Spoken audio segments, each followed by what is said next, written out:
불확실성을 나타내는 가장 쉬운 방법은 가능성을 숫자로 표현할 때일 것입니다.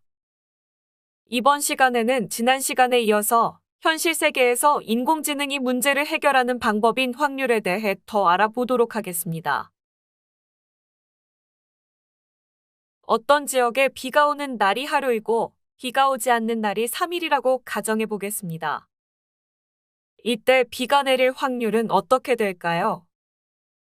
이를 우리는 1대 3과 같은 표현을 사용합니다. 그런데 여기서 주의해야 할 점은 1과 3이라는 두 숫자로 표현되기는 하지만 실제로 승산은 3과 같은 3분의 1, 즉 1을 3로 나누기와 같은 하나의 분수나 비율로 생각할 수도 있다는 것입니다. 수학을 배울 때 1대 3은 3분의 1로 표현할 수 있다는 것을 배우셨을 것입니다. 그러나 이것이 실제 어떠한 일이 발생할 가능성, 즉 승산을 의미하지는 않습니다. 총 4일 중에 비가 1일은 비가 내리고 3일은 비가 내리지 않는 것은 4분의 1로 표현하는 것이 맞습니다. 따라서 우리는 승산을 표현할 때 y분의 x로 나타내는 것이 아니라 x와 y의 총합, 즉 전체 가능성 중에서 어떠한 x가 발생할 가능성을 나눈 x 플러스 y분의 x로 표현하고 이해하는 것이 옳습니다. 다시 말해 비를 수학적으로 분수로 표기하는 것과 어떠한 일이 발생할 확률, 즉 승산 표기하는 방법을 혼동해서는 안 됩니다. 여기서 승산 확률을 분수와 백분율로 나타내는 퀴즈를 해결하는 시간을 가져보겠습니다. 영상에 제시된 방법을 읽어보시고 다음에 세 개의 문항의 승산 확률을 분수와 백분율로 나타내 보시기 바랍니다. 필기구와 종이 계산기를 사용하시면 더 쉽게 해결하실 수 있을 것입니다.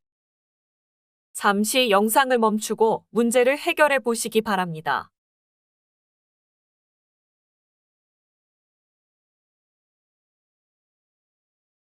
이제 정답을 확인해 보겠습니다. 게임에서 승리할 확률이 1대 7인 경우 전체 가능성은 승리할 가능성 1과 승리하지 않을 가능성 7을 더한 8입니다. 그중 승리할 가능성이 1이기 때문에 분수로 8분의 1을 나오게 됩니다. 여기에 100을 곱하면 12.5%의 백분율을 구할 수 있습니다. 성주 지역에 비가 오지 않을 확률이 292대 73이라면 총 365분의 292가 답이 될 것이고 여기에 100을 곱해 80%의 백분율을 구할 수 있습니다. 마지막으로 우리 반에서 김 씨의 확률은 25분의 5이며 백분율은 20%가 되겠습니다. 복잡해 보이지만 알고 보면 그리 어렵지 않은 승산 확률 나타내기 퀴즈였습니다. 확률학에서 매우 중요한 공식 하나에 대해 살펴보도록 하겠습니다. 이 특별한 공식은 간단하지만 큰 의미를 가지고 있습니다.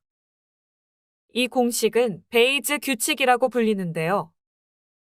이 규칙은 의학, 법원, 그리고 많은 과학 분야들에서 모순되는 부분을 검증하는 데 사용될 수 있습니다. 우리는 간단한 일기예보 문제를 통해 베이즈 규칙에 대해 살펴보겠습니다. 흐린 날에 청주 지역에 비가 올 확률은 어떻게 될까요? 어떤 지역에서 비가 올 확률은 73대 292입니다. 즉, 365분의 73으로 20%의 확률을 가지고 있습니다. 그런데 한 가지 정보를 더 얻습니다. 흐릴 때 비가 오는 확률은 9대 1입니다. 다시 말해 흐린 날 10번 중 9번은 비가 온다는 사실입니다. 여기서 비가 올 가능성은 비가 오지 않을 가능성의 9배가 됩니다. 어떤 사건이 일어날 가능성이 그렇지 않을 가능성의 몇 배가 되는지를 나타내는 용어가 있는데 이를 우도비라고 합니다. 다시 말해 흐릴 때 비가 올 확률에서의 우도비는 9가 되는 것입니다. 여기서 사후 확률이라는 개념이 나오는데 이는 앞에서 어떤 지역에서 비가 올 확률인 사전 확률에서 우도비를 곱한 것입니다. 즉, 어떤 지역에 비가 올 가능성이 73일입니다.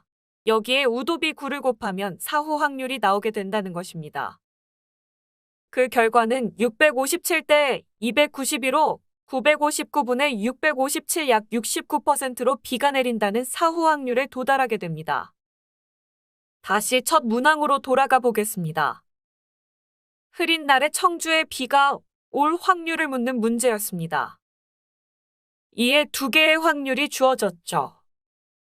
청주에서 비가 올 확률, 즉 사전 확률과 흐릴 때 비가 올 확률입니다.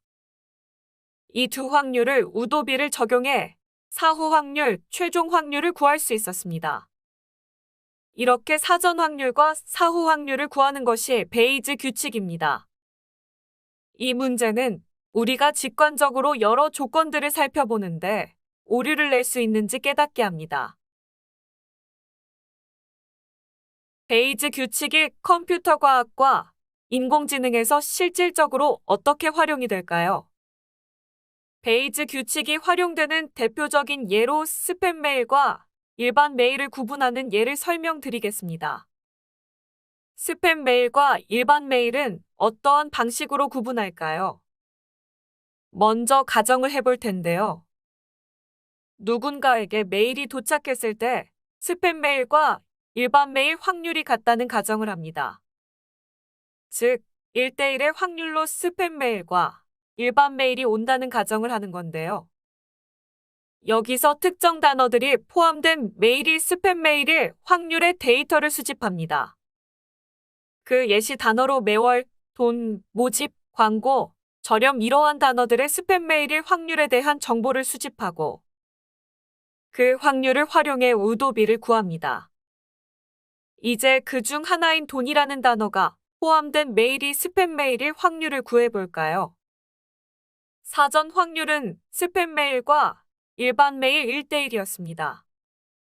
여기에 돈의 우도비를 곱해주면 4대1이 나옵니다. 사후 확률은 5분의 4, 즉 80%가 나오게 되는 것입니다. 스팸 메일 분류는 이러한 방식으로 특정 단어를 분류하고 그 단어가 포함되어 있을 때 스팸 메일의 확률을 구해 분류하게 되는 것입니다.